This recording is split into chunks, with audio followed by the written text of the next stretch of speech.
wabarakatuh. Saya Nova Melviana Adilia Putri dengan NIM 220103111013.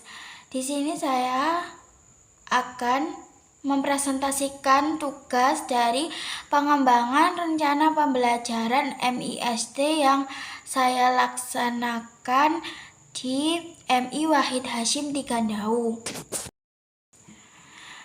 Saya akan mempresentasikan tugas pengembangan rencana pembelajaran MISD yang pertama, yaitu kalender pendidikan atau KALDIK. KALDIK merupakan peta waktu kegiatan belajar mengajar selama 1 tahun pelajaran. Isinya mirip kalender seperti biasa yang kita lihat, tetapi KALDIK ini khusus untuk pendidikan. Kemudian, apa saja isi dari KALDIK? Yang pertama, identitas sekolah, yaitu di MI Wahid Hasyim Tigandau, Kabupaten Malang, tahun pembelajaran 2024-2025. Kemudian di semester ganjil bulan Juli sampai Desember, semester genap bulan Januari sampai Juli. Terus ada keterangan kegiatan-kegiatan seperti semester ganjil mencakup tanggal masuk sekolah, terus rentang waktu matsama, hari kemerdekaan RI, Maulid Nabi Muhammad, asesmen sumatif akhir semester ganjil, sama pembagian rapot, hari raya Natal dan cuti bersama, serta libur pelajaran semester ganjil. Kemudian semester genap mencakup tahun baru Masehi, awal masuk semester genap, terus hari besar Kementerian Agama RI dan Isra Mi'raj dan lainnya. Kemudian di KALDIK ini ada keterangan jumlah hari belajar efektif fakultatif dan jumlah hari belajar efektif. Jadi KALDIK ini seperti jadwal utama sekolah yang memberitahu kapan masuk, kapan libur, dan kapan ada kegiatan yang lainnya sepanjang tahun ajaran tersebut.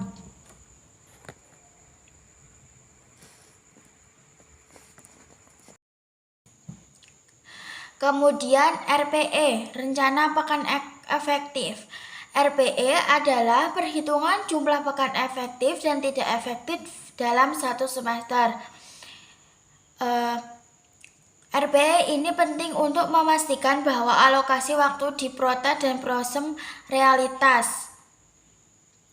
Kemudian, apa saja sih isi dari RPE? Yaitu ada identitas nama sekolah, nama penyusun, terus mata pelajaran, terus kelas atau semester, dan hari dan jumlah JP per pekan. Kemudian ada jumlah pekan dalam satu semester.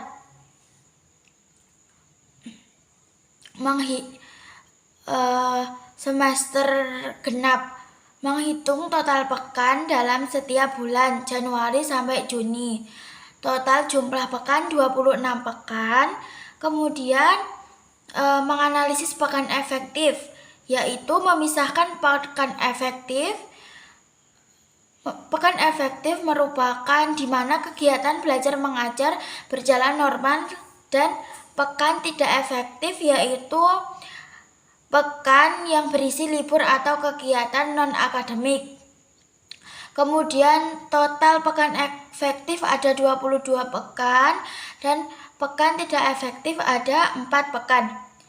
Jadi jumlah jam efektif menghitung total jam efektif 22 JP per minggu sama dengan 88. Kemudian yang berarti 22 pekan dikalikan dengan 4 JP per minggunya menghasilkan 88 JP. Kemudian ada daftar hari libur atau tidak efektif, yaitu merinci tanggal dan keterangan hari-hari yang tidak efektif seperti Tahun Baru Masehi, Tahun Besar Kementerian Agama, Isra Miraj, libur bersama Imlek, Hari Raya Nyepi, Idul Fitri, dan lainnya. Dan juga mencakup asesmen sumatif dan akhir semester genap. Jadi RPE ini untuk memastikan adanya cukup waktu belajar yang tersedia setelah dikurangi libur dan kegiatan lain. RPE ini sangat membantu dalam menyusun jadwal pelajaran yang realistis. Selanjutnya yang kedua yaitu PROTA atau program tahunan. PROTA merupakan rencana besar pembelajaran untuk 1 tahun pelajaran dan ini menunjukkan target, capaian pembelajaran dan alokasi waktu secara umum. Kemudian isi dari PROTA yaitu identitas mata pelajaran pendidikan Pancasila, Satuan Pendidikan MI Wahid Hasyim Tigadau, kemudian tahun ajaran 2024-2025, fase A, kelas 2, semester 1 dan 2. Kemudian isi selanjutnya capaian pembelajaran atau CP. Ini adalah kemampuan umum yang diharapkan dicapai siswa pada akhir fase A. Contohnya, salah di antaranya yaitu mengenal simbol Pancasila dan hubungannya dengan sila-sila Pancasila. Terus menerapkan nilai-nilai Pancasila di keluarga dan sekolah,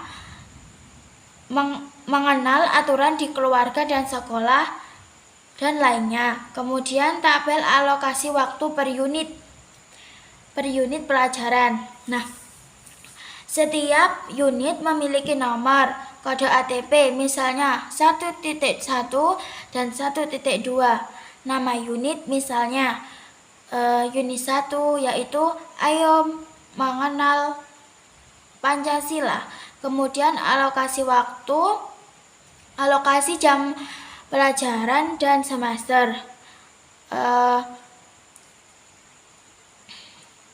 Di kelas 1 pendidikan Pancasila terdapat 5 unit pelajaran yang dibagi ke semester ganjil dan genap dengan total JP yang dialokasikan untuk setiap unit. Jadi PROTA adalah garis besar atau daftar isi materi pelajaran yang akan diajarkan selama setahun beserta target kemampuan yang ingin dicapai siswa dan berapa jam pelajaran yang dibutuhkan.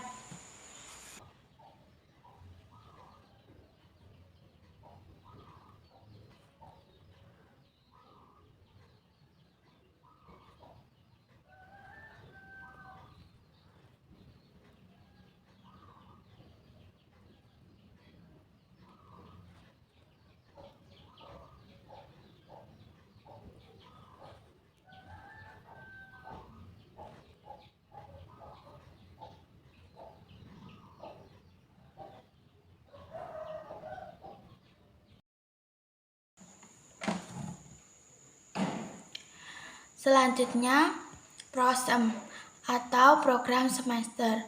Nah, PROSEM merupakan turunan dari PROTA yang lebih detail lagi. Ini merinci alokasi waktu dan materi yang akan diajarkan per minggu dalam 1 semester.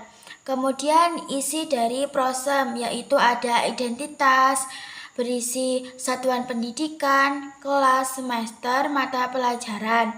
Kemudian tabel rincian mingguan berisi nomor ATP, yaitu kode alur tujuan pembelajaran. Kemudian deskripsi ATP, yaitu penjelasan singkat mengenai tujuan pembelajaran yang akan dicapai. Contohnya, peserta didik mampu mengidentifikasi bentuk kerja sama dalam keberagaman. Kemudian JP, jumlah jam pelajaran yang dialokasikan.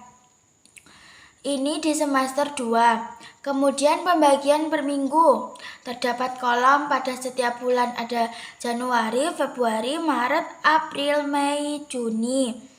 Kemudian dan dibagi per minggu, ada minggu pertama, minggu kedua, minggu ketiga, dan minggu keempat.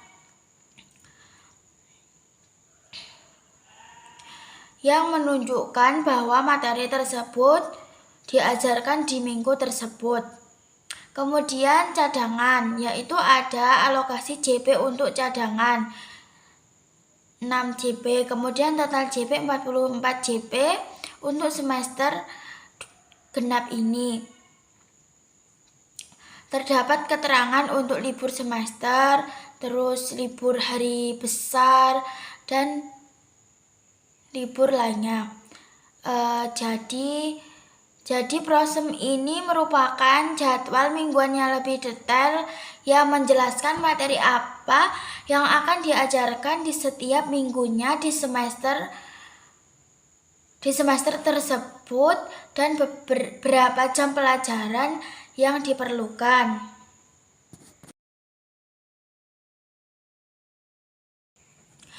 Kemudian alur tujuan pembelajaran atau ATP.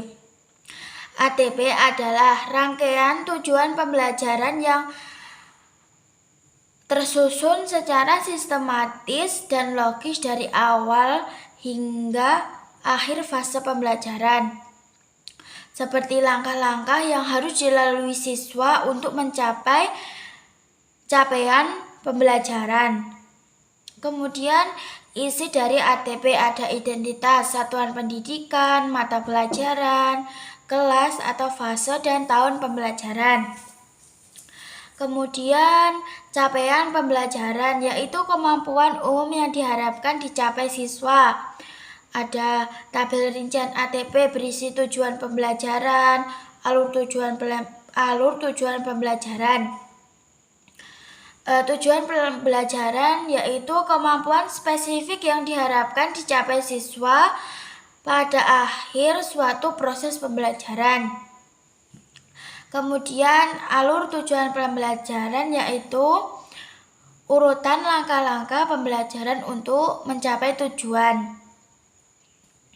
Contohnya, CP, peserta didik mampu mengenali simbol-simbol Pancasila. Kemudian TP1, peserta didik mampu memahami dan menunjukkan simbol-simbol Pancasila.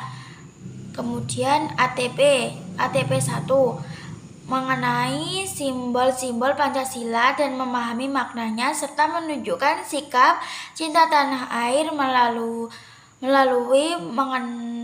pengenalan lambang negara Garuda Pancasila dan lainnya.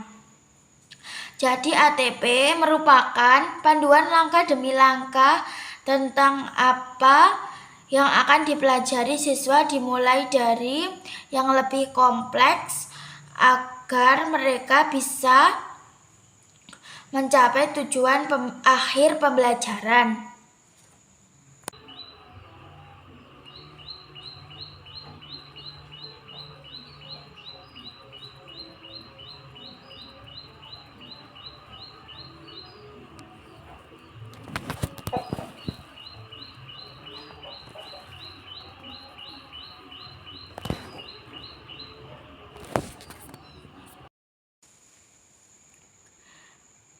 Kemudian modul ajar. Modul ajar adalah perangkat pembelajaran yang berisi rencana pelaksanaan pembelajaran berupa tujuan pembelajaran, terus langkah-langkah pelaksanaan pembelajaran dan media yang akan digunakan, serta asesmen yang diperlukan untuk mencapai hasil belajar.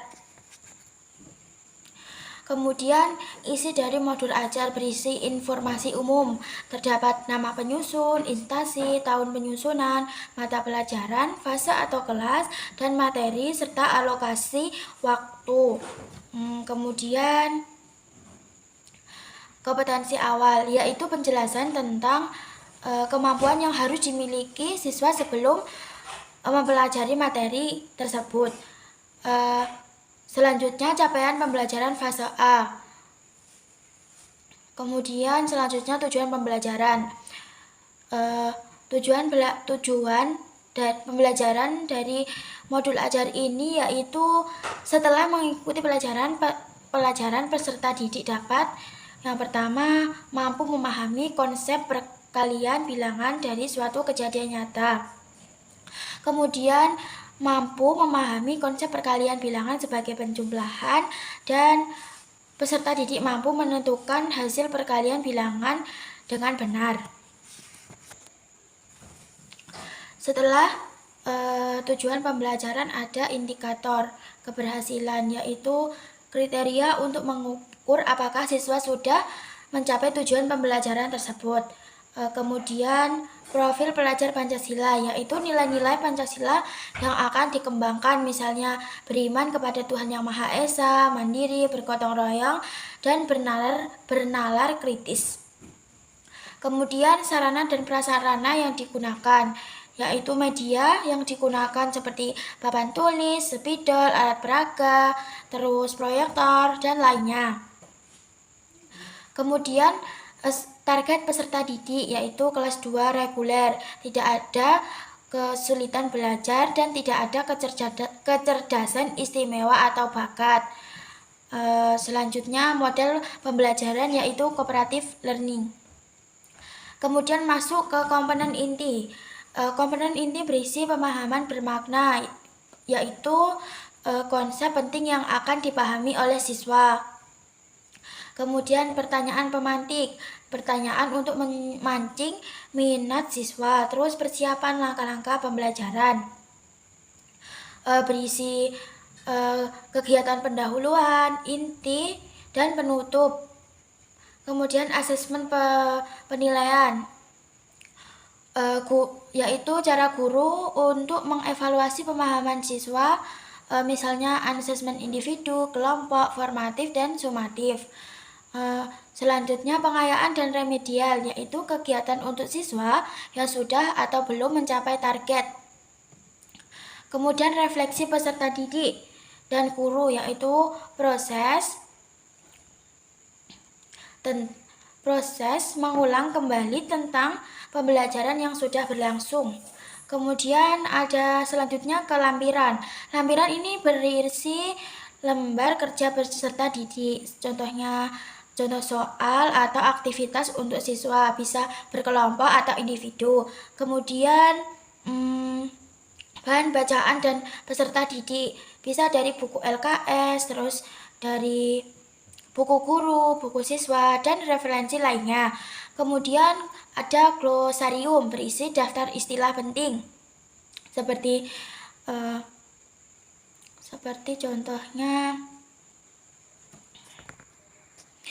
seperti contohnya pengertian modul ajar, terus modul ajar, terus cooperative learning, dan lainnya.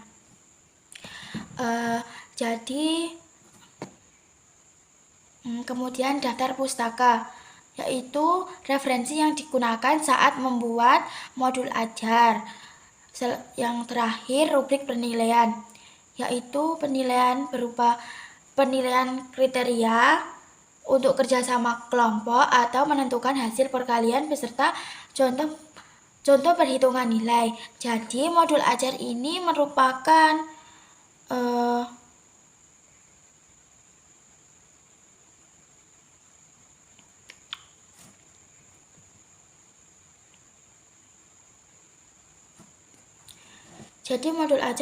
merupakan langkah-langkah